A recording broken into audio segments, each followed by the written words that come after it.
Class good morning. हम लोग P block chapter कर रहे हैं और इसमें हम लोगों ने ग्रुप 17 की फिजिकल और केमिकल प्रॉपर्टीज़ कल डिस्कस की थी लास्ट क्लास में। और इसमें हमने देखा था कौन कौन सी ऑक्सीडेशन स्टेट्स है, हाइड्रोजन के साथ क्या कंपाउंड बनेंगे, ऑक्सीजन के साथ कौन कौन से कंपाउंड बनेंगे। ये सारी चीज़ें हम डिस्कस कर चुके थे। Now we have to start with compounds. तो इसमें सबसे पहला जो हमें पढ़ना है, फ्लोरीन के बारे में हम नहीं पढ़ने वाले, हम पढ़ेंगे क्लोरीन के बारे में, because that's the most susceptible one. तो इसके बारे में अब हम पढ़ेंगे। सी, क्लोरीन की सबसे पहले अगर हम प्रिपरेशन देखें, okay, and before that you know that it always remain in gaseous state and its colour is greenish yellow. ठीक है, तो इसीलिए इसके कंपाउंड्स को हम लोग क्या बोलते हैं, क्लोरोस भी बोलते हैं। ग्रीनिश येलो कलर की ये गैस होती है। एंड नाउ सी, इसकी प्रिपरेशन अगर हम करना चाहेंगे तो it can be prepared by laboratory में। अगर आप करना चाहते हो तो MnO2 plus HCl, so it is going to give you MnCl2, Cl2 gas plus water molecule. So this is how you prepare chlorine gas in lab.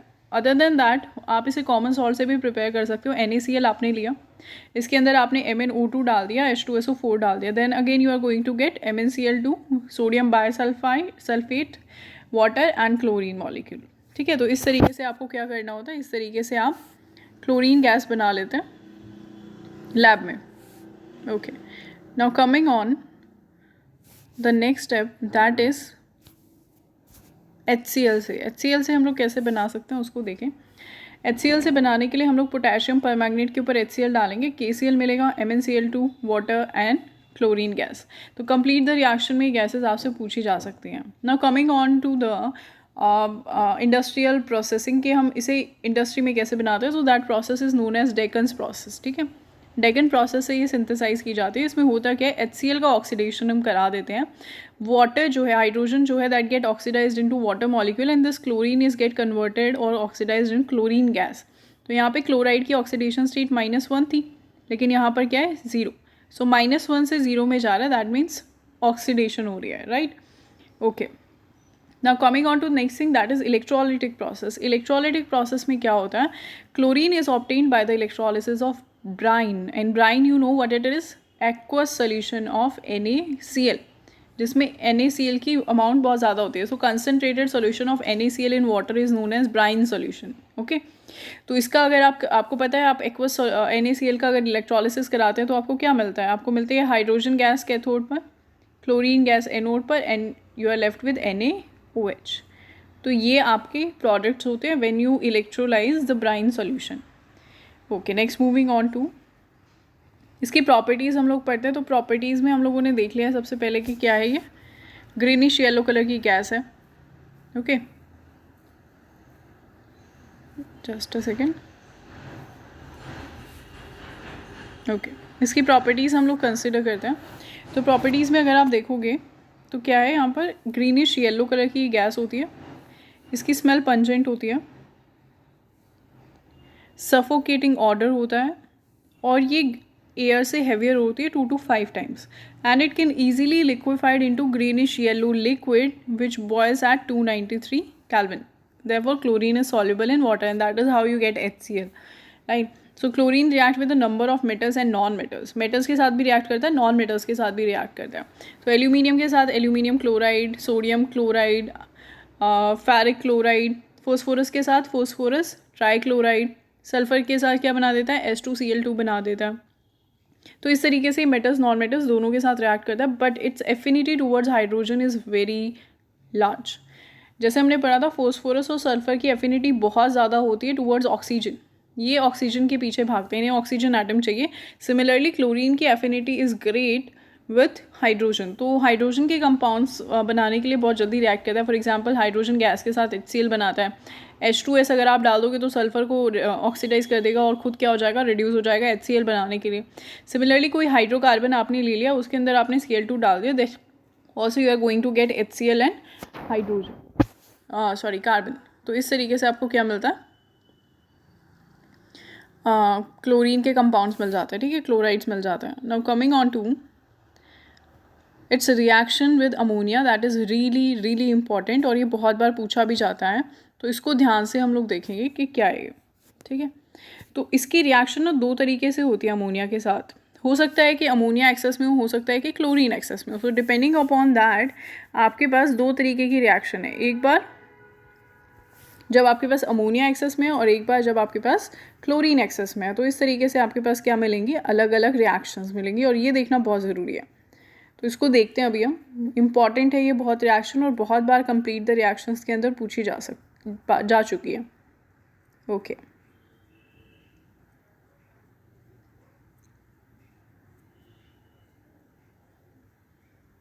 Here it is, ये देखो, अगर आप क्या करते हो, अगर आप NH3 अमोनिया एक्सेस में लेते हो और क्लोरीन के साथ रिएक्शन करा दो, then you are going to get NH4Cl plus nitrogen gas. ठीक है, तो अगर अमोनिया एक्सेस में है तो अमोनियम क्लोराइड बनेगा और नाइट्रोजन गैस निकल जाएगी। लेकिन अगर आप क्लोरीन गैस को एक्सेस में लेते हो तो आपके पास बनेगा nitrogen trichloride and HCl, and this nitrogen trichloride is highly explosive in nature. What is it? It is explosive in nature. तो याद रखेंगे, अगर अमोनिया आपने एक्सेस में लिया तो ammonium chloride, and if you are taking ammonia with chlorine then you are going to get nitrogen trichloride and HCl। तो अगर एग्जाम में आपको नहीं गिवन है कौन किस में प्रेजेंट है, कौन एक्सेस में है और कौन माइनर अमाउंट्स में प्रेजेंट है, तो आप दोनों रिएक्शन लिखेंगे मेंशनिंग कि कौन एक्सेस में है और कौन एक्सेस में नहीं है। Okay, now coming on to its reaction with NaOH, again this reaction is very important. आप हमेशा याद रखना कि जब भी ऐसा कुछ होता है ना कि आपको डाइल्यूट के साथ अलग मिल रही है और कंसनट्रेटेड के साथ अलग प्रोडक्ट मिल रहा है, तो ऐसी रिएक्शंस हमेशा बहुत इंपॉर्टेंट होती हैं और ये एग्जाम के पॉइंट ऑफ व्यू से बहुत बार पूछी जा चुकी हैं। ठीक है, तो इसको हम लोग देखेंगे कि क्या है इसके अंदर। तो NaOH की रिएक्शन है हमारे पास क्लोरीन के साथ। NaOH अगर आप डाइल्यूट लेते हो, कोल्ड लेते हो, कोल्ड लिया और डाइल्यूट लिया, ठंडा है और अमाउंट कम है, और इसकी क्लोरीन के साथ अगर रिएक्शन कराई तो मिलता है NaCl, NaOCl और H2O। ठीक है, this is hypochloride. What is it? Hypochloride, ClO negative ion, इसको बोलते हैं hypochloride. So this compound is going to be sodium hypochloride. लेकिन अगर आप हॉट और कंसनट्रेटेड ले लेते हैं तो क्या बनेगा? NaCl सेम रहेगा, लेकिन यहाँ पर बन जाएगा chlorate, and chlorate is ClO3 negative. इसमें +1 में है आपका क्लोरीन और इसमें +5 में है। ठीक है, तो इस तरीके से क्या है, इनकी ऑक्सीडेशन स्टेट है। तो ये हाइपोक्लोराइड है और ये क्या है, क्लोरेट आयन है। तो ये आप याद रखना, ये बहुत बार क्वेश्चंस में ऐसे भी पूछा जाता है कि क्लोराइड आयन के साथ रिएक्ट किया, इसके साथ रिएक्ट किया, तो पता होना चाहिए, जनरल सी चीज़ है। So these two reactions are again very important. जो भी मैं मार्क करा रही हूँ ये बहुत ज़्यादा इंपॉर्टेंट है, तो इसको आपको ध्यान में रखना है। इसके अलावा क्लोरीन आपको पता है रिएक्ट करता है कैल्शियम डाइहाइड्रोक्साइड के साथ, कैल्शियम हाइड्रोक्साइड के साथ, और बना लेता है bleaching powder. This is what? Bleaching powder. ठीक है, तो ये इसका भी आपको याद रखना है कि ये किस तरह प्रेजेंट होता है और किसकी सिंथेसिस में काम आता है, ब्लीचिंग पाउडर की सिंथेसिस में काम आता है। ठीक है, तो इसके अंदर ना आपका एक काम है, इसके अंदर ना आप मुझे इसकी ऑक्सीडेशन स्टेट निकाल के बताएं ज़रा, क्लोरीन की और ऑक्सीजन की ऑक्सीडेशन स्टेट्स आपको निकालनी है ब्लीचिंग पाउडर के अंदर। ओके, 11th क्लास का ये क्वेश्चन है। 11th क्लास में हम लोगों ने ऑक्सीडेशन स्टेट निकालने के काम किए हैं, तो वहाँ से आप अगर आपको आता है तो आप ब्लीचिंग पाउडर का ना ज़रा सॉल्व करना ऑक्सीडेशन स्टेट। हम लोगों ने 11th क्लास में भी डिस्कस किया है, क्लास में किसी ने बच्चे ने पूछा था तो हमने तब भी ये किया था। तो आप देखना एक बार ज़रा कि ब्लीचिंग पाउडर के अंदर इनकी ऑक्सीडेशन स्टेट्स क्या हैं। Okay, now coming on to the composition of bleaching powder. बहुत बार पूछा जा सकता है कि ब्लीचिंग पाउडर की कॉम्पोजिशन क्या है, तो आपको पता होना चाहिए कि ब्लीचिंग पाउडर में होता क्या क्या है। ब्लीचिंग पाउडर के अंदर this CaOCl2, CaCl2, CaOH whole twice और H2O वाटर मॉलिक्यूल भी होते हैं। ठीक है, तो ये इसकी पूरी कॉम्पोजिशन होती है।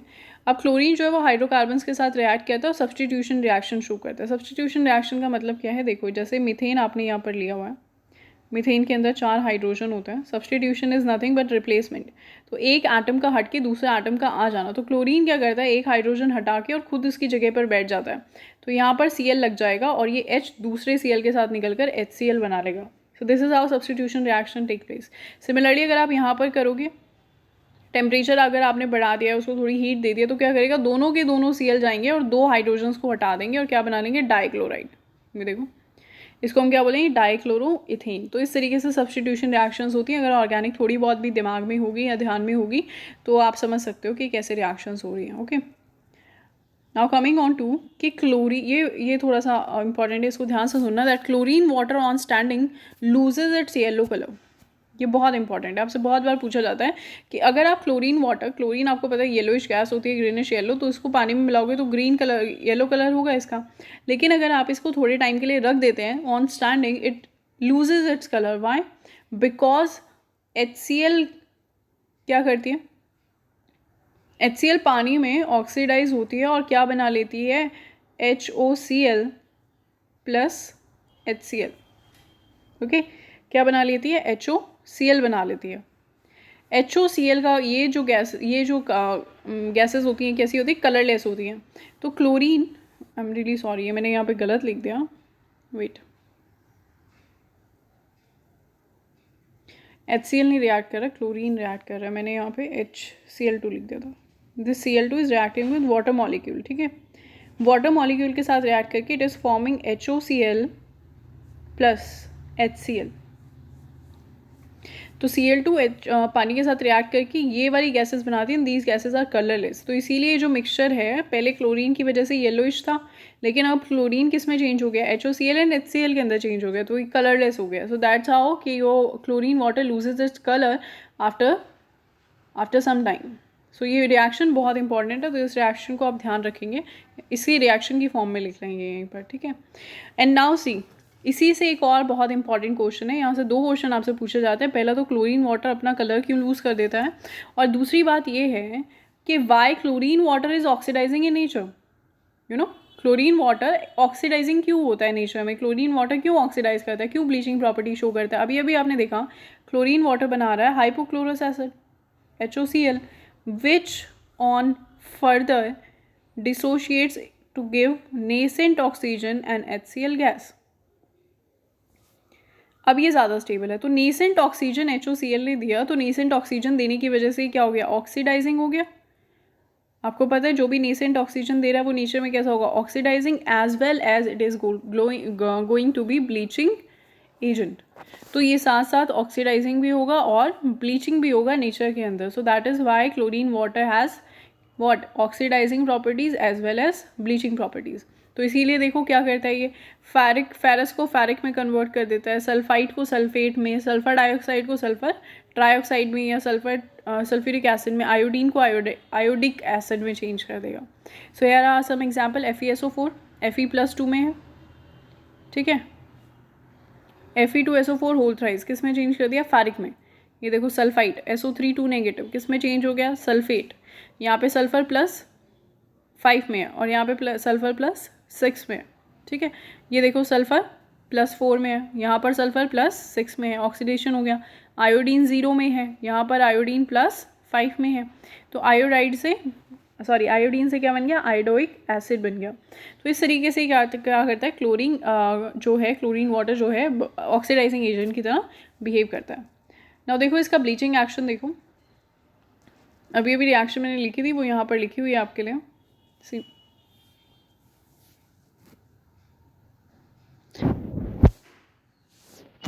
chlorine is reacting with water to give you HCl and nascent oxygen. In this nascent oxygen combine with color substances to make them colorless.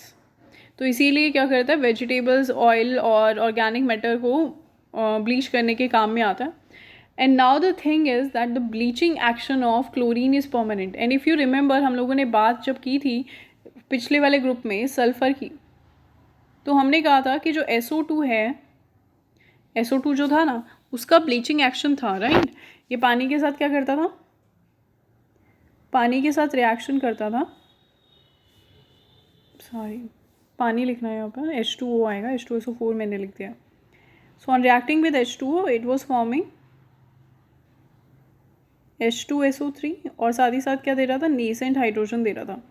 और ये नेसेंट हाइड्रोजन हमने देखा था रिडक्शन के लिए रिस्पॉन्सिबल था, और साथ ही साथ किसके लिए रिस्पॉन्सिबल था, साथ ही साथ ये रिस्पॉन्सिबल था ब्लीचिंग एक्शन के लिए। लेकिन इसका ब्लीचिंग एक्शन क्या था, टेम्परेरी। इसका ब्लीचिंग एक्शन टेम्परेरी क्यों था, अगर आपको थोड़ा भी याद हो तो आप ध्यान करेंगे कि यहाँ पर हाइड्रोजन रिडक्शन कर रहा था, तो रिडक्शन होने की वजह से कलर्ड इम्प्योरिटीज़ कलरलेस हो रही थी। लेकिन जैसे ही वो कलरलेस इम्प्योरिटीज़ दोबारा से ऑक्सीजन के, एटमॉस्फेरिक ऑक्सीजन के कांटेक्ट में आएंगी, वो फिर से ऑक्सीडाइज हो जाएंगी और फिर से कलर्ड हो जाएंगी। तो इसीलिए इसका जो ब्लीचिंग एक्शन था वो टेम्परेरी था, बिकॉज द ब्लीचिंग या disappearance of colouring was due to reduction which is reversible when the compound again come in contact with atmospheric oxygen, right. लेकिन यहाँ पर जो क्लोरीन का एक्शन होगा ना, क्लोरीन का जो ब्लीचिंग एक्शन होगा that is going to be permanent. तो यहाँ से क्वेश्चन पूछा जाता है इसका ब्लीचिंग एक्शन परमानेंट क्यों है, बिकॉज इसका bleaching action is because of nascent oxygen. तो सब्सटेंस यहाँ पे ऑक्सीडाइज होने की वजह से कलरलेस हो रहा है, राइट। तो अगर वो सब्सटेंस ऑक्सीडाइज होने की वजह से कलरलेस हो रहा है तो एटमॉस्फेरिक रिडक्शन तो पॉसिबल है नहीं, उसका एटमॉस्फेरिक ऑक्सीडेशन ही हो सकता है, और ऑक्सीडेशन की वजह से ही तो वो क्या हुआ है, ब्लीच हुआ है, ठीक है। तो इसकी वजह से उसके ऊपर कोई भी फर्क नहीं पड़ने वाला है। तो क्लोरीन का ब्लीचिंग एक्शन तो परमानेंट होता है, लेकिन SO2 का ब्लीचिंग एक्शन टेम्परेरी होता है। ये क्वेश्चन बहुत इंपॉर्टेंट है और बच्चे इसमें बहुत कंफ्यूज रहते हैं कि कैसे लिखना है। तो ध्यान रखना SO2 में ब्लीचिंग होती है, SO2 में ब्लीचिंग होती है ड्यू टू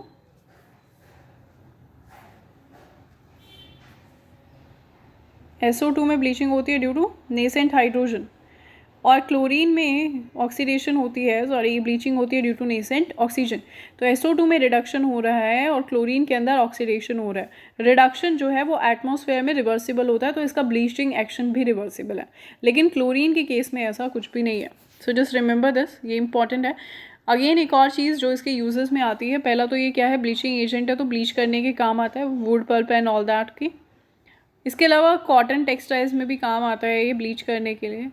गोल्ड और प्लैटिनम की एक्सट्रैक्शन में काम आता है। डाई बनाने, ड्रग्स बनाने, ऑर्गेनिक कंपाउंड जैसे कि CCl4 हो गया, CaCl3 हो गया, DDT हो गया, रेफ्रिजरेंट्स हो गया, क्लोरोफ्लोरोकार्बन गैसेस होती है ना, वो बनाने के काम में आता है। और क्योंकि ये जर्मिसिडल होता है तो इसीलिए क्या होता है, स्टरलाइजेशन ऑफ ड्रिंकिंग वाटर में काम आता है, राइट। लेकिन इसका बहुत ज़्यादा इंपॉर्टेंट यूज़ जो है, आई नो थोड़ा आयरॉनिकल है कि ये इंपॉर्टेंट कैसे है, बहुत बार इससे क्वेश्चन पूछा जाता है, पॉइजनस गैसेस बनाने के काम आता है, पॉइजनस गैसेस। तो क्वेश्चन पूछा जाता है name 2 poisonous gases which can be manufactured using chlorine. So first one is phosgene, ठीक है। ये रिएक्शन, ये जो गैस है ये आप अभी ऑर्गेनिक में भी पढ़ोगे। नेक्स्ट इज टीयर गैस, इसका बहुत ज़्यादा इस्तेमाल किया जाता है, ठीक है। पब्लिक प्लेसेस पे अगर कोई ऐसे प्रोटेस्ट वगैरह हो रहा है तो वहाँ पर भी इसको यूज़ करते हैं just to clear the field. तो टीयर गैस बनाने के काम में आता है। इसके अलावा मस्टर्ड गैस बनाने के काम में आता है। This also create irritation to your eyes. तो ये 3 पॉइजनस गैसेज होती हैं, इनकी मैन्युफैक्चरिंग में क्लोरीन इंपॉर्टेंट होता है। तो इनके फॉर्मूले आपको याद करने की ज़रूरत नहीं है, हालांकि ऑर्गेनिक में क्वेश्चन आता है तो उसमें फोस्जीन का फॉर्मूला हमें पढ़ना है, but we will consider it over there. अभी आपको फॉर्मूलाज याद करने की कोई ज़रूरत नहीं है। 3 गैसेस जो पॉइजनस हम बना सकते हैं using chlorine, that is phosgene gas, mustard gas and tear gas. So अभी के लिए you have to remember this. So this is all about chlorine. Now next compound of chlorine that is really important and common is HCl, hydrochloric acid. So hydrochloric acid जो होती है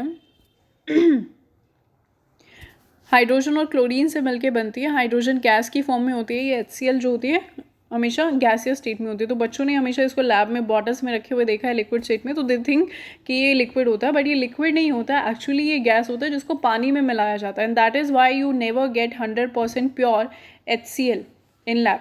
आपने देखा होगा हमेशा उसके ऊपर कंसनट्रेटेड एसिड के ऊपर भी ना, आई डोंट रिमेंबर पर्टिकुलरली 69% तो HNO3 होता है, बट ऐसे ही ना कुछ परसेंटेज लिखी होगी HCl के ऊपर। तो ये कभी भी इतना कंसनट्रेटेड एसिड भी इतना ज़्यादा परसेंटेज की नहीं होती। वाई? बिकॉज कंसनट्रेटेड एसिड भी हम लोग पानी में मिला के तो बनाएंगे ना, तो पानी में मिलाएंगे तो कुछ ना कुछ कंसनट्रेशन इसकी कमी होगी, ओके। इसीलिए कंसनट्रेटेड HCl भी इतना ज़्यादा परसेंटेज नहीं होती है। Okay, now coming on to इसकी प्रिपरेशन। NaCl के ऊपर आप H2SO4 डाल दें लैब में तो आप सोडियम बाइसल्फेट बना लेंगे और HCl बना लेंगे। सिमिलरली सोडियम बाइसल्फेट के ऊपर NaCl डाल दो तो सोडियम सल्फेट और HCl बन जाएगा। सो दिस इज लेबोरेटरी प्रिपरेशन, ठीक है।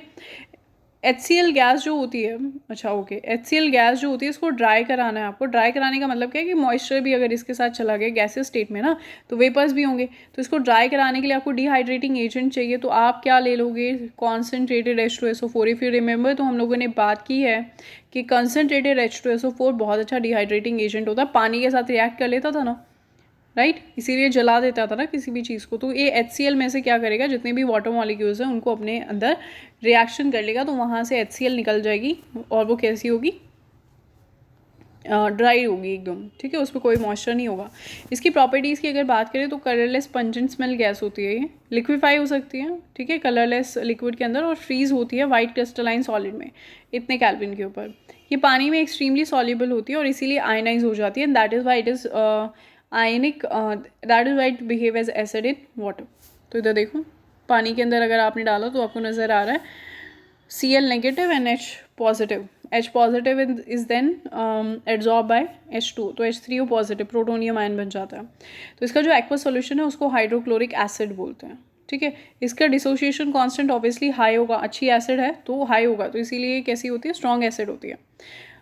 अमोनिया के साथ रिएक्ट करेगी, अमोनिया बेस है, ये एसिड है, एसिड प्लस बेस सॉल्ट बना लेंगे, अमोनियम क्लोराइड बन गया। Now this is very important, ठीक है, ये बहुत इंपॉर्टेंट है।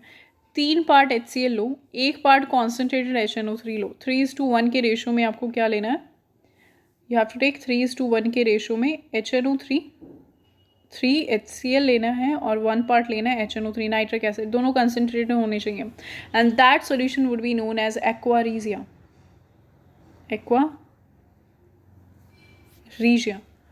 रीजिया, या तो एक्वारीजिया ये होता है।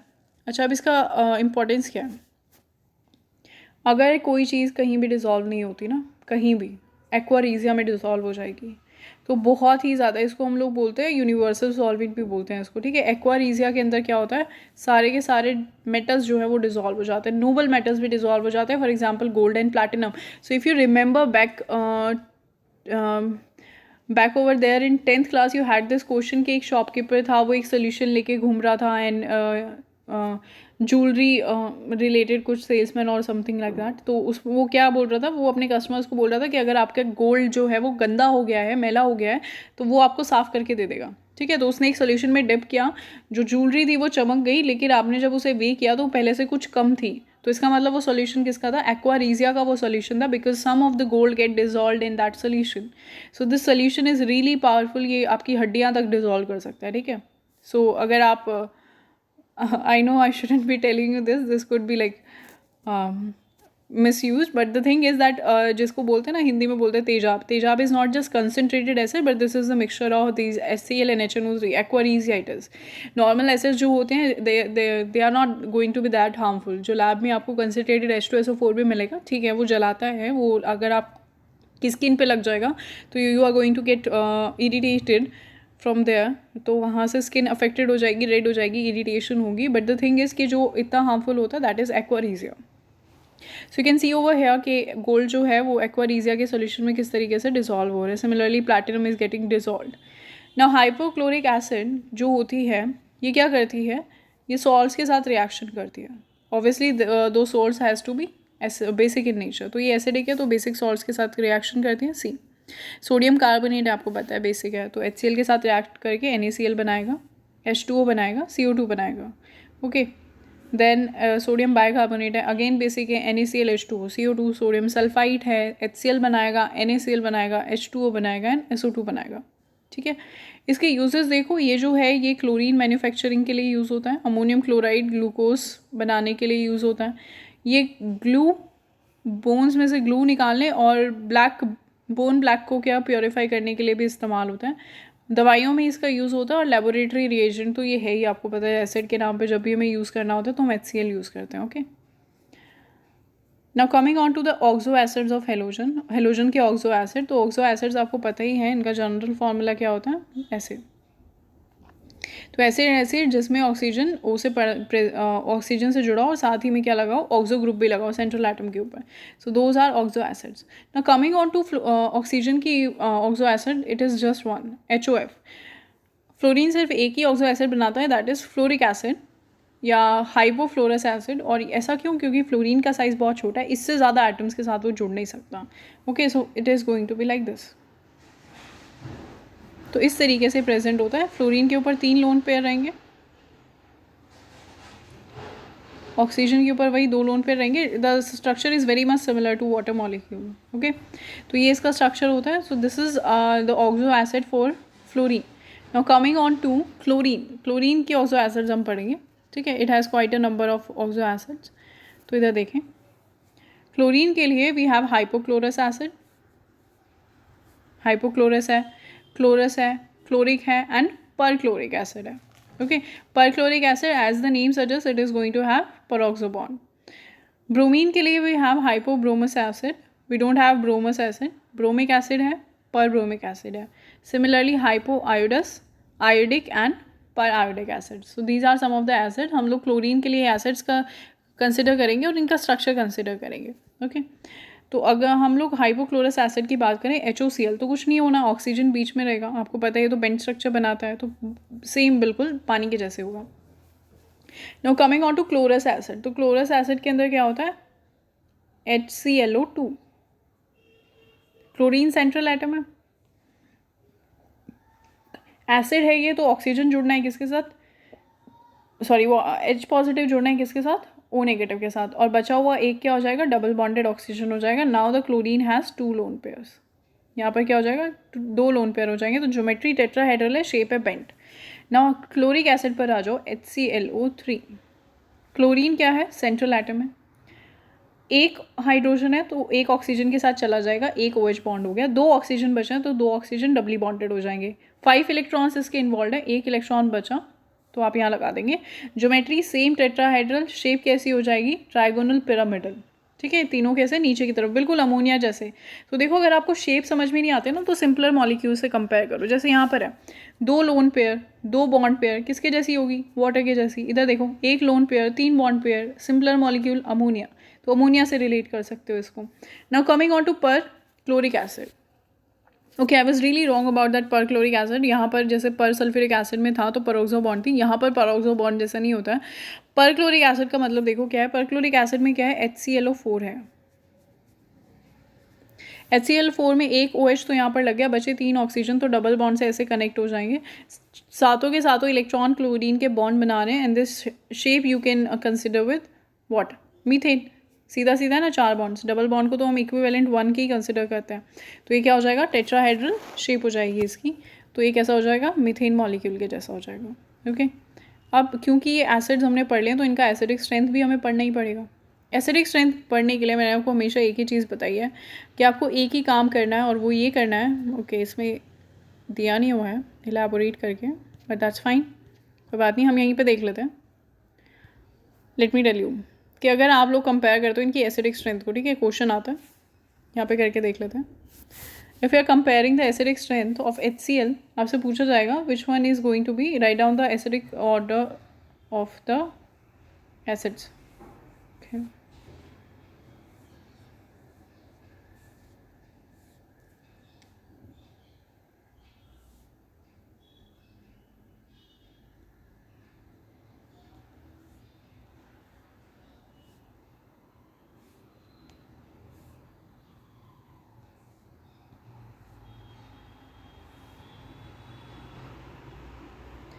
HClO है, HClO2 है, HClO3 है, and then we have HClO4.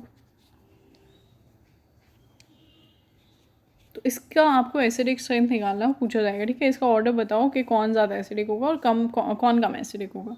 सीधी सी बात मैंने आपको हमेशा बोली है, एक ही चीज़ अप्लाई करनी है एसिडिक एंड बेसिक स्ट्रेंथ में, सोचना ही कुछ नहीं है. आंखें बंद करके बस आपको ये देखना है कि एसिड है तो H पॉजिटिव लूज़ करेगा, तो H पॉजिटिव लूज़ करा देना है. कराने के बाद जो नेगेटिव बचा उन सब की आपको क्या करनी है? स्टेबिलिटी कंपेयर कर लेनी है. मैंने आपको हमेशा बताया है, जैसे इसमें से H पॉजिटिव निकलेगा तो HClO नेगेटिव बचेगा, इसमें से निकलेगा तो क्या बचेगा? ClO2 नेगेटिव बचेगा. तो आपको हमेशा और हमेशा निकाल लेना उसमें से H पॉजिटिव. ठीक है, एसिड की अगर स्ट्रेंथ देखना है तो H पॉजिटिव निकाल लो और निकालने के बाद देखो कि कौन कितना स्टेबलाइज्ड है. जो जितना ज़्यादा स्टेबल होगा इसका मतलब वो उतनी जल्दी H पॉजिटिव निकाल देगा. अब देखो, इसमें से H पॉजिटिव निकाल दो, इसको हटा दो.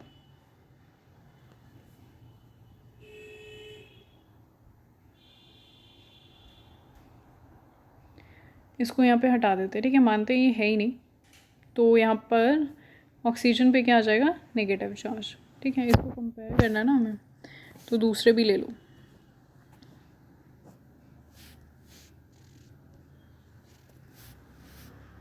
इसको फ्रेम में रखते हैं. ठीक है, ओके, चलो आपको क्या करना है, H पॉजिटिव निकाल देना है, ठीक है। ये आपने निकाल दिया तो इस पर क्या आया, नेगेटिव चार्ज आ गया यहाँ पे, ये HCl हो गया। HClO2 देखो, यहाँ से आपने H पॉजिटिव निकाल दिया है तो इसके ऊपर क्या आएगा, नेगेटिव चार्ज। यहाँ से इसको निकाल दो, इस ऑक्सीजन पर नेगेटिव चार्ज, इसको निकालो, इस ऑक्सीजन पर नेगेटिव चार्ज। अब जिसके ऊपर भी नेगेटिव चार्ज ज़्यादा स्टेबल होगा that is going to be more stronger acid, क्योंकि अगर ये नेगेटिव स्टेबल है अपने आप में तो ये H पॉजिटिव को जल्दी से जल्दी निकाल देगा। अब देखो ये कहाँ स्टेबल है, इसको स्टेबलाइज कौन कर रहा है, ऑक्सीजन के ऊपर नेगेटिव चार्ज लगा है, साइड में इलेक्ट्रॉन विड्रॉइंग ग्रुप है तो माइनस आई इफेक्ट लग रहा है। यहाँ पर देखो क्लोरीन तो है ही, माइनस आई तो लग ही रहा है, इसके अलावा डबल बॉन्ड के साथ में है तो क्या लग रहा है, रेजोनेंस लग रहा है। कितने रेजोनेटिंग स्ट्रक्चर होंगे, एक रेजोनेटिंग स्ट्रक्चर बनेगा, ठीक है। यहाँ पर देखो 2 डबल बॉन्ड हैं तो एक बार यहाँ जा सकता है, एक बार यहाँ जा सकता है, 2 रेजोनेटिंग स्ट्रक्चर्स बन सकते हैं। यहाँ पर 3 डबल बॉन्ड हैं, एक बार इस ऑक्सीजन पर, एक बार इस ऑक्सीजन पर, एक बार इस ऑक्सीजन पर, 3 रेजोनेटिंग स्ट्रक्चर्स बन सकते हैं, ठीक है। इसके अलावा तो टोटल 4 हो गए। तो यहाँ पर देखो ये जो नेगेटिव चार्ज पहले एक ही ऑक्सीजन पर था, अब वो कितने ऑक्सीजन पर डीलोकलाइज हो गया, वो टोटल 4 ऑक्सीजन पर डीलोकलाइज हो रहा है। यहाँ पर जो नेगेटिव चार्ज है वो 3 ऑक्सीजन पर डीलोकलाइज हो रहा है और यहाँ का नेगेटिव चार्ज 2 ऑक्सीजन पर डीलोकलाइज हो रहा है और ये वाला नेगेटिव चार्ज उसी पर पड़ा हुआ है। तो सबसे ज़्यादा आपको क्या लगता है कौन स्टेबल होगा, ऑब्वियसली जहाँ पर चार्ज की इंटेंसिटी कम होगी या उसकी वजह से इफेक्ट कम लग रहा होगा। तो ये वाला जो मॉलिक्यूल है यहाँ पर आपको नज़र आ रहा है कि क्योंकि negative charge is dispersed over 4 oxygen atoms, so this is going to be more stable, so that is why your HClO4 is stronger acid. I am not able to write it clearly, लेकिन I guess आपको समझ आ गया होगा कि HClO4 क्या होता है, सबसे ज़्यादा स्ट्रॉन्गर एसिड होगा। उसके बाद कौन होगा, HClO3 होगा, देन HClO2 होगा एंड लास्ट में कौन होगा, हाइपोक्लोरस एसिड HClO। सो सी HClO4 स्ट्रॉन्गेस्ट है, देन HClO3, जैसे जैसे ऑक्सीजन डबली बॉन्डेड कम होते जाएंगे वैसे वैसे एसिडिक स्ट्रेंथ भी कम होती जाएगी। तो ये आपका ऑर्डर हो गया, ठीक है। इंपॉर्टेंट है, ये बहुत बार पूछा जाता है। चलो नेक्स्ट हम लोग इंटर हैलोजन कंपाउंड्स दिए हुए हैं लेकिन हम इनको ऑलरेडी कंसिडर कर चुके हैं। इंटर हैलोजन कंपाउंड्स हम देख चुके हैं कि कौन कौन किसके साथ रिएक्ट करेगा तो क्या क्या बनाता है, ठीक है। टेबल भी हम लोग देख चुके थे, मैंने आपको बताया था कौन कौन होते हैं। ClF3 बन सकता है, BrF3 बन सकता है, इनके कलर्स क्या क्या होते हैं तो ये सब हम देख चुके हैं। अब बस इनकी केमिकल प्रॉपर्टीज़ हम देख सकते हैं, यही बचा है देखने के लिए, ठीक है। BrF3 का स्ट्रक्चर कैसा होगा तो आपको पता है 3 बॉन्ड पेयर हैं, 2 लोन पेयर हैं, लोन पेयर हमेशा इक्वेटोरियल पे जाएंगे तो शेप कैसी हो जाएगी इसकी, टी शेप हो जाएगी।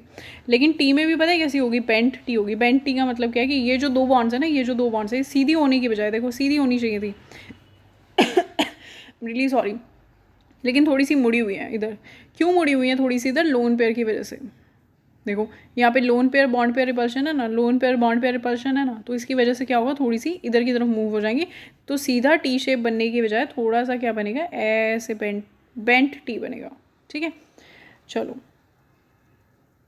तो इनकी properties we have seen already, yes देख चुके हैं हम ये, ठीक है। तो इंटर हैलोजन कंपाउंड्स हम पहले ही देख चुके हैं। इसके बाद ग्रुप 18 के एलिमेंट्स आते हैं। ग्रुप 18 ज़्यादा बड़ा नहीं है, छोटा सा है, तो इसको कर लेते हैं कंपेयर, यहीं पे कंसिडर कर लेते हैं, ठीक है। इसमें 2-4 चीज़ें ही हैं देखने की, ज़्यादा कुछ नहीं है। इंपॉर्टेंट है यहाँ से स्ट्रक्चर्स, तो इसके स्ट्रक्चर्स आते हैं तो उसको देख लेते हैं क्या क्या होता है इसके अंदर। तो 18th ग्रुप आपको ऑलरेडी पता है कि नोबल गैसेस ग्रुप है, तो इसके अंदर सबके सब ऑक्टेट कंप्लीट होता है, रिएक्ट करती नहीं है, इसीलिए नोबल गैसेस या इनर्ट गैसेस कहते हैं। अबंडेंस इनका 1% होता है वॉल्यूम से, ठीक है, एटमॉस्फेरिक अबंडेंस। इसके अलावा जो रेडॉन होती है, जो लास्ट गैस होती है, वो रेडियो एक्टिव होती है और वो बार बार किस में टूटती रहती है, आपको वो दे देगी हीलियम, और इसके अलावा क्या दे देती है, आर्गन इज़ व्हाट, देख लेना इस, ठीक है, इसका नाम देख लेना। तो इसके इन 2 चीज़ों के अंदर डिसोशिएट होती रहती है continuously. Now coming on to इसकी इलेक्ट्रॉनिक कॉन्फ़िगरेशन, आपको पता ही है नोबल गैस है तो NS2Np6 होने वाली है। तो जैसे जैसे नीचे जाओगे N की वैल्यू इंक्रीज होती जाएगी। Electronic configuration NS2Np6। Ionization enthalpy, क्योंकि बहुत ज़्यादा स्टेबल इलेक्ट्रॉनिक कॉन्फ़िगरेशन है तो ऑब्वियसली आपको बहुत ज़्यादा एनर्जी देनी पड़ेगी इलेक्ट्रॉन्स को निकालने के लिए। सो आयनाइजेशन एनर्जी बहुत ज़्यादा होने वाली है इनकी, लेकिन डाउन द ग्रुप जब जाओगे ज़्यादा होगी पूरे ग्रुप की बाकी सबके कंपैरिजन में।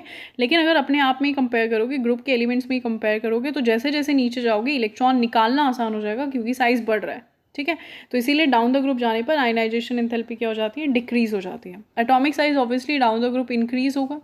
इलेक्ट्रॉन गेन एंथैल्पी, नीचे जाने पर इलेक्ट्रॉन गेन करना, पहली बात तो क्या ये इलेक्ट्रॉन गेन करेंगे, नहीं, तो इनकी इलेक्ट्रॉन गेन एंथैल्पी पॉजिटिव होगी। और जैसे जैसे नीचे जाओगे इलेक्ट्रॉन गेन करना और भी ज़्यादा मुश्किल हो जाएगा, तो इसीलिए इनकी इलेक्ट्रॉन गेन एंथैल्पी नीचे जाने पर पॉजिटिव में बढ़ेगी। ठीक है, क्योंकि इलेक्ट्रॉन गेन नहीं करते। फिजिकल प्रॉपर्टीज़ की बात करें तो ऑलरेडी स्टेबल है, तो खुद ही एटॉमिक स्टेट में ही रहते हैं। कलरलेस, ऑर्डरलेस, टेस्टलेस होते हैं। स्पारेंगली सॉल्युबल होते हैं वाटर के अंदर। लो मेल्टिंग बॉइलिंग पॉइंट होता है इनका, क्योंकि कोई अट्रैक्शन नहीं होती। ठीक है, तो ये क्वेश्चन पूछा जा चुका है कि why melting boiling point of noble gases is very low, because they don't have any interatomic या अट्रैक्शंस। क्यों? क्योंकि ऑलरेडी स्टेबल है, तो दूसरे एटम्स के लिए अट्रैक्शन फील नहीं करते।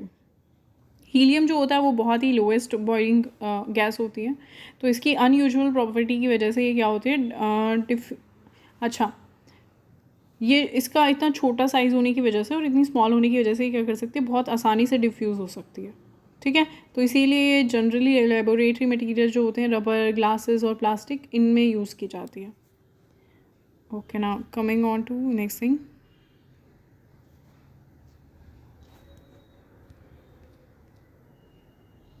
केमिकल प्रॉपर्टीज़ देखते हैं इनकी।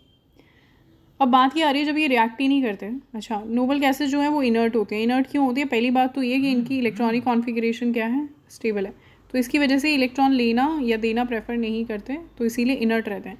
दूसरा, इनकी आयनाइजेशन एंथैल्पी। अच्छा, क्योंकि ये इनकी नोबल गैस स्टेबल है, नोबल गैस इलेक्ट्रॉनिक कॉन्फ़िगरेशन है, इसलिए इस वजह से ना तो इलेक्ट्रॉन देंगे, इलेक्ट्रॉन नहीं देंगे, आयनाइजेशन एंथैल्पी हाई रहेगी, तो इलेक्ट्रॉन लेते भी नहीं है, तो इसीलिए इलेक्ट्रॉन गेन एंथैल्पी क्या होती है, पॉजिटिव में बहुत ज़्यादा होती है। नाउ द थिंग इज़ कि जब ये रिएक्ट ही नहीं करते, कुछ कंपाउंड ही नहीं बनाते, तो हम इनके बारे में पढ़ें क्या? तो इनके बारे में पढ़ने का मैं आपको बताती हूँ कि क्या है।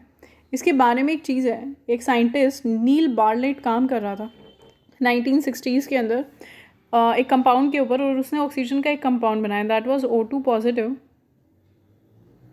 PtF6 नेगेटिव, कॉम्प्लेक्स कंपाउंड था ये। ठीक है, तो इस तरीके से ये प्रेजेंट था। तो उसने देखा यहाँ पर, क्या देखा उसने, कि जो डाई ऑक्सीजन होता है ना, O2, ऑक्सीजन की बात नहीं कर रहा मैं यहाँ पे, ध्यान से सुनना, O2 जो होता है, ऑक्सीजन नहीं, डाई ऑक्सीजन, जो O2 गैस होती है ना, वो बहुत कुछ सिमिलर होती है किससे, जीनॉन से, क्योंकि O2 भी स्टेबल है, जीनॉन भी स्टेबल है। तो जब O2 की और जीनॉन की इलेक्ट्रॉनिक आयनाइजेशन एंथैल्पी देखी गई, तो दोनों की सिमिलर थी, सेम नहीं थी, सिमिलर थी। तो उसने कहा जब O2 पॉजिटिव में रह सकता है, यानी कि अगर O2 इलेक्ट्रॉन छोड़ सकता है, तो जीनॉन को भी तो इलेक्ट्रॉन छोड़ देने चाहिए। तो फिर उसने क्या किया, उसने जीनॉन और फ्लोरीन को जोड़कर, क्योंकि फ्लोरीन मोस्ट इलेक्ट्रोनेगेटिव एटम है, सिर्फ फ्लोरीन ही जीनॉन में से इलेक्ट्रॉन निकाल सकता है। तो उसने कहा कि अगर ऑक्सीजन O2 पॉजिटिव बना सकता है, ऑक्सीजन में से इलेक्ट्रॉन जा सकता है, ऑक्सीजन गैस में से, तो जीनॉन में से भी जाना चाहिए। तो फिर उसने क्या किया, जीनॉन और फ्लोरीन की रिएक्शन करवाई, और तब उसने जीनॉन फ्लोराइड्स बनाए। तो यहाँ से जीनॉन के कंपाउंड्स बनने शुरू हुए, और तब हमने देखा कि नोबल गैसेस भी रिएक्ट करके क्या बना रही है, कंपाउंड्स बना रही है। ठीक है, तो इस तरीके से ये बात है। तो इसको हम देखते हैं कौन कौन से कंपाउंड्स इसके बने, कौन कौन से हैं इसके कंपाउंड्स। चलो,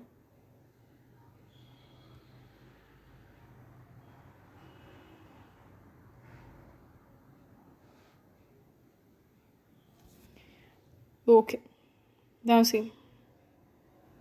अच्छा, अब ये भी बात आती है आपके पास, एक क्वेश्चन यहाँ से ये पूछा जाता है कि इतनी सारी नोबल गैसेज हैं, हीलियम है, नियॉन है, आर्गन है, क्रिप्टन है, लेकिन सिर्फ जीनॉन ही क्यों आपके पास नोबल गैसेज बना रहा है, कि सिर्फ जीनॉन ही क्यों नोबल गैसेज बना रहा है? तो उसको देखना ज़रा, helium, neon, argon, krypton, and then we have xenon.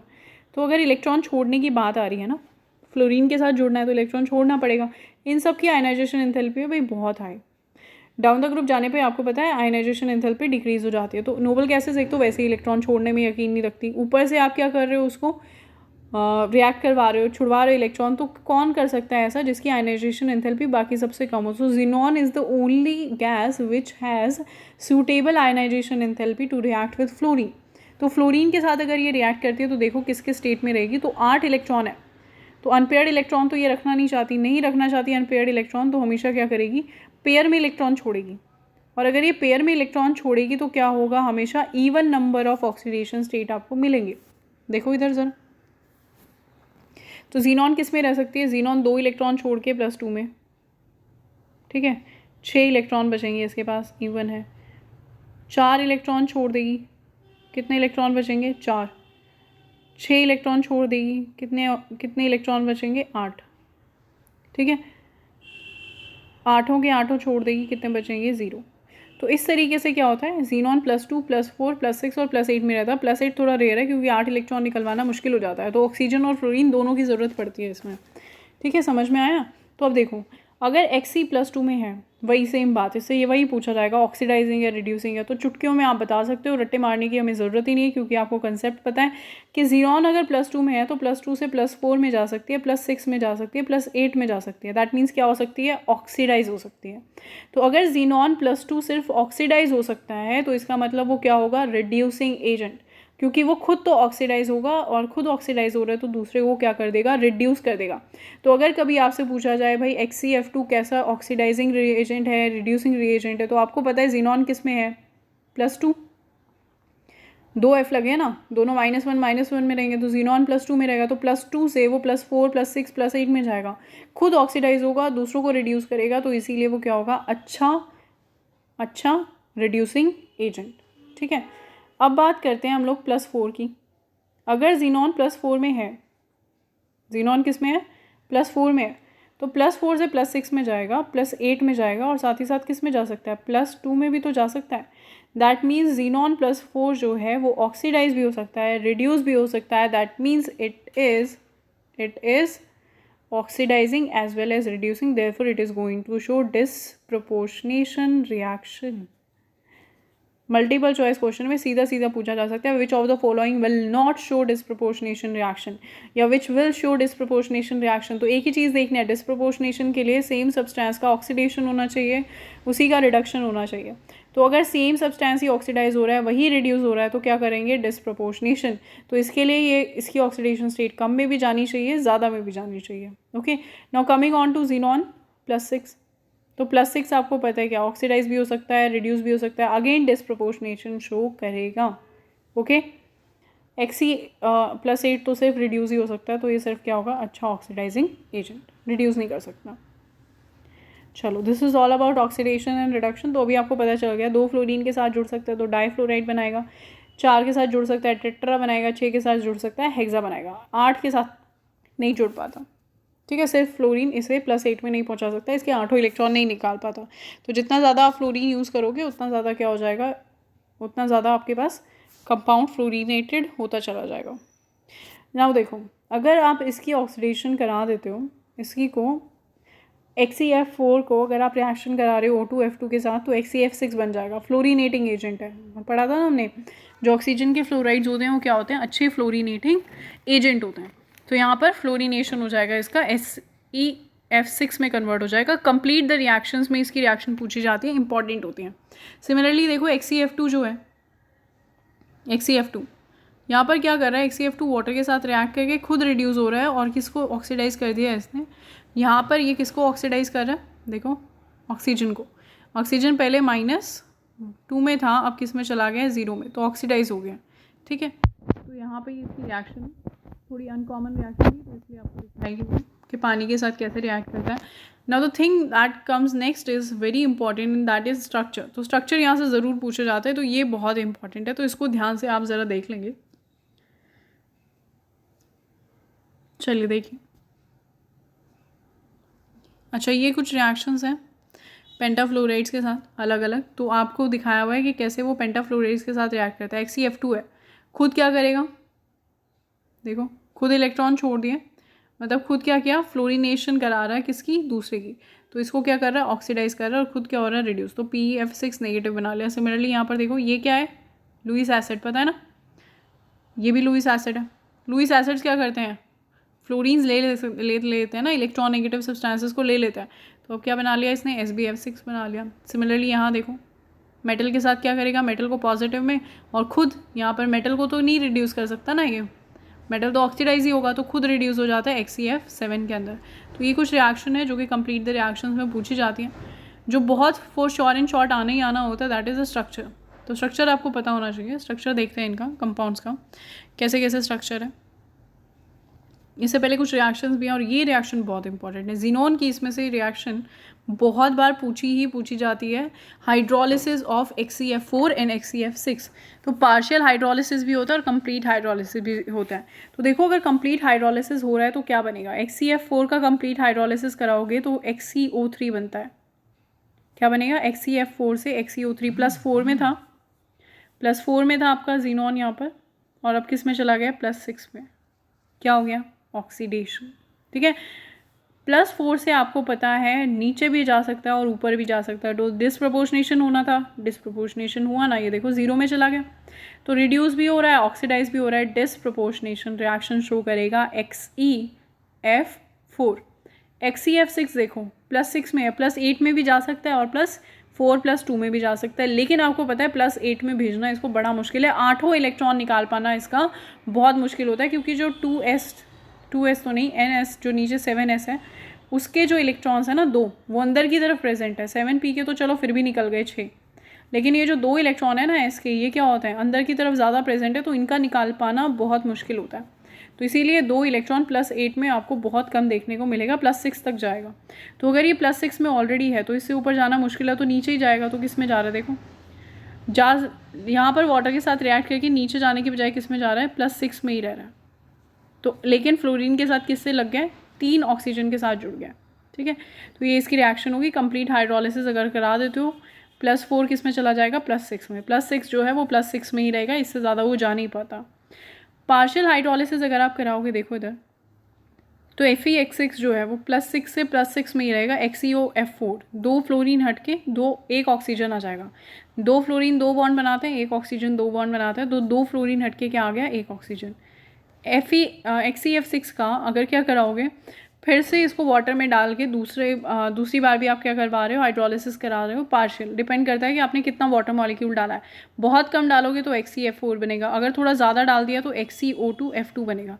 तो जितने फ्लोरीन हटेंगे ना उसकी जगह पे आधे ऑक्सीजन आ जाएंगे। तो F6 से F2 जा रहा है, कितने ऑक्सीजन हटे हैं, 4। तो कितने ऑक्सीजन आएंगे, 2, क्योंकि 2 ऑक्सीजन 4 बॉन्ड बनाते हैं। ठीक है, चलो अब इनकी शेप देखना ज़रूरी है, तो शेप देख लेते हैं इनकी क्या क्या होगी। सिंपल सी बात है, हमें पता ही है।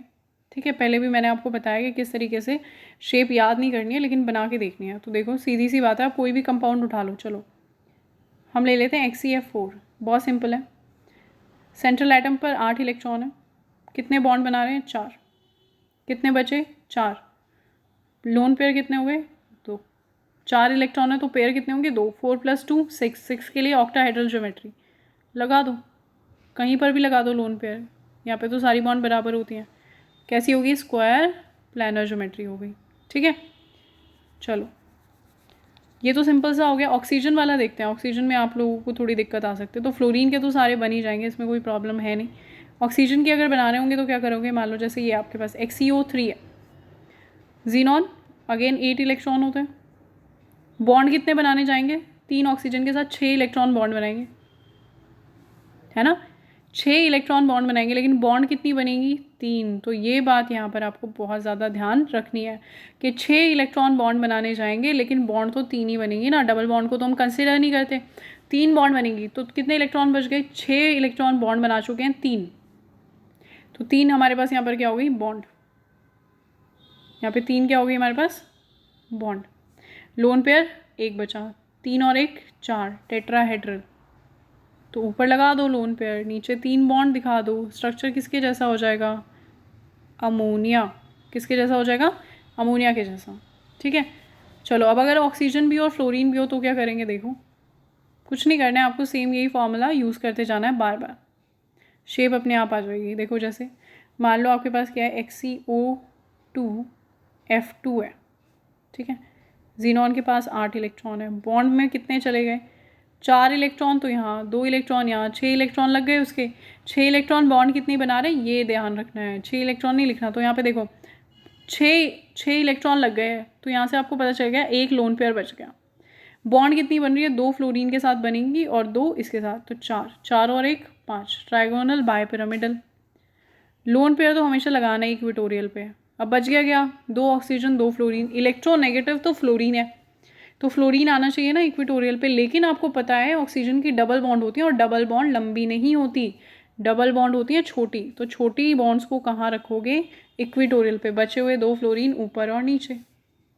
तो इस तरीके से किसका स्ट्रक्चर बन गया, XCO2F2 का। I hope this is clear to everyone. चलो अभी और देखते हैं और क्या कंपाउंड बनाया था इसने। XCOF2 बनाया था, नहीं XCOF4 बनाया था। XCOF4 बनाएगा तो देखो स्ट्रक्चर कैसा होगा। ये देखो जीनॉन के पास 8 इलेक्ट्रॉन है भाई, सेम। बॉन्ड बनाने कितने गए, 2 और 4 6, कितने बच गए, 2 इलेक्ट्रॉन, यानी कि एक लोन पेयर। बॉन्ड कितनी बनी, बॉन्ड बनी 4 और 1 5, तो 5 + 1 6, ऑक्टाहेड्रल ज्योमेट्री। तो रख दो एक लोन पेयर कहीं पर भी, 4 फ्लोरीन रख दिए, कहीं पर भी रख सकते हो क्योंकि सारी बॉन्ड्स इक्विवेलेंट है, ठीक है। और एक डबल बॉन्ड, ओ कैसी शेप हो गई, स्क्वायर पिरामिडल। कैसी होगी, स्क्वायर पिरामिडल शेप हो गई। तो इस तरीके से स्ट्रक्चर्स बनाने बहुत आसान है, अगर याद नहीं रहते हैं स्ट्रक्चर, भूल जाते हो तो बना सकते हो। और याद करने की ज़रूरत ही क्या है, जब आप बनाओगे प्रैक्टिस कर लोगे तो खुद ही आपको पता चल जाएगा कि कैसे कैसे चीज़ें हो रही हैं, तो आप कर सकते हो आसानी से, ठीक है। तो मगल अब करने की बजाय चीज़ों को थोड़ा सा करने की कोशिश करो। तो ये सारे स्ट्रक्चर्स यहाँ पर बने हुए हैं। एक स्ट्रक्चर जो अभी हमने नहीं डिस्कस किया दैट इज़ XCF6। XCF6 को देख लो कैसा होता है, ये पहले मैंने इसका एग्जाम्पल करवाया हुआ है, आई होप याद हो सभी को। XCF6 देख लो, 8 इलेक्ट्रॉन, बॉन्ड कितनी बन रही हैं 6, कितने इलेक्ट्रॉन बच गए, एक lone pair, 6 + 1 7, distorted octahedral. Distorted octahedral में मैंने आपको बताया था कि इस तरीके से प्रेजेंट होते हैं, 5 बॉन्ड प्लेन में होती हैं, एक बॉन्ड अबव द प्लेन होगी और एक बॉन्ड बिलो द प्लेन होगी। तो यहाँ पर एक लोन पेयर रख दो और बचे हुए 7, 1 2 3 4 5 और 6 फ्लोरीन ऐसे लग जाएंगे, ठीक है। यहाँ पर आपको ध्यान रखना है लोन पेयर जो है वो अबव और बिलो द प्लेन नहीं आ सकता for the very similar reason जो हमने पहले देखा था। यहाँ पर क्या 90 डिग्री का रिपल्शन है, तो यहाँ पर अगर इस पोजीशन पर रख दिया तो रिपल्शन बहुत बढ़ जाएगी, तो इक्विटोरियल पोजीशन पर ही लोन पेयर रखना है, दैट मीन्स नीचे प्लेन में ही रखना है आपको, ऊपर नहीं लेके जाना है। तो this is all about the shape of xenon के मॉलिक्यूल्स। तो इसकी हाइड्रोलिसिस की रिएक्शंस इंपॉर्टेंट है और इसकी शेप इंपॉर्टेंट है, तो ये आपको पता होनी चाहिए कि किस तरीके से हो रही है। इसके अलावा एक क्वेश्चन आता है, अच्छा ये देख लो, ये देखो यहाँ पर जैसे क्वेश्चन दिया हुआ है, अच्छा क्वेश्चन है ये, यहीं पर इसके क्वेश्चंस बहुत अच्छे हैं एनसीईआरटी के ना, केमिस्ट्री 12th क्लास की एनसीईआरटी बहुत अच्छी दी हुई है। XCF4 क्या रिडॉक्स रिएक्शन शो करेगा, रिडॉक्स का मतलब क्या होता है, ऑक्सीडेशन भी और रिडक्शन भी। हाइड्रोलिसिस जब आपने XCF6 की कराई थी, आपको रिएक्शन पता होनी चाहिए आंसर देने के लिए, तो आपने देखा था अगर एक मोल पानी डाला था तो XCF4 बना था, और अगर 2 मोल पानी डाला था तो XCO2F2 बना था। तो इन दोनों में ही जीनॉन की ऑक्सीडेशन स्टेट कितनी आ रही है, +6। तो यानी कि यहाँ क्या हो रहा है कि इसकी जो ऑक्सीडेशन स्टेट है वो सेम रहेगी, ना तो ऑक्सीडाइज होगी ना रिड्यूस होगी, तो ये रिडॉक्स रिएक्शन शो नहीं करता। तो हाइड्रोलिसिस से ऑक्सीडेशन स्टेट नहीं चेंज होती, बस फ्लोरीन की जगह पर ऑक्सीजन आकर लग जाता है। So this is all about 18th group, और इसके साथ ही यहाँ तक का चैप्टर पूरा हो गया। लेकिन क्योंकि अगर आपको याद हो कि 15th ग्रुप मैंने अभी कराया नहीं है और दोबारा से इंक्लूड हो चुका है, तो नेक्स्ट क्लास में that is on Monday we are going to consider 15th group. 15th group के अंदर बहुत सारे एनॉर्मस नंबर ऑफ क्वेश्चन बनते हैं, बहुत क्वेश्चन है, ठीक है, अपने आप में ही पूरा चैप्टर है वो, तो उसको पढ़ना आपके लिए बहुत आसान हो जाएगा अगर आप यहाँ तक की सारे क्वेश्चंस प्रैक्टिस कर लोगे, क्योंकि वही ग्रुप में सेम चीज़ें रिपीट हो रही हैं। तो यहाँ तक 2 दिन में अगर आप सारा के सारे एनसीईआरटी के क्वेश्चंस कंसिडर कर लेते हो इन टेक्स्ट एक्सरसाइज विद एग्जाम्पल, तो 15th ग्रुप आपके लिए रिवीजन के जैसे होगा।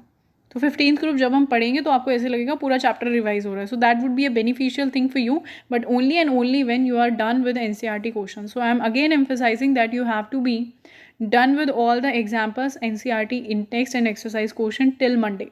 Okay, so that's it for today. We will be continuing this chapter on Monday with 15th group.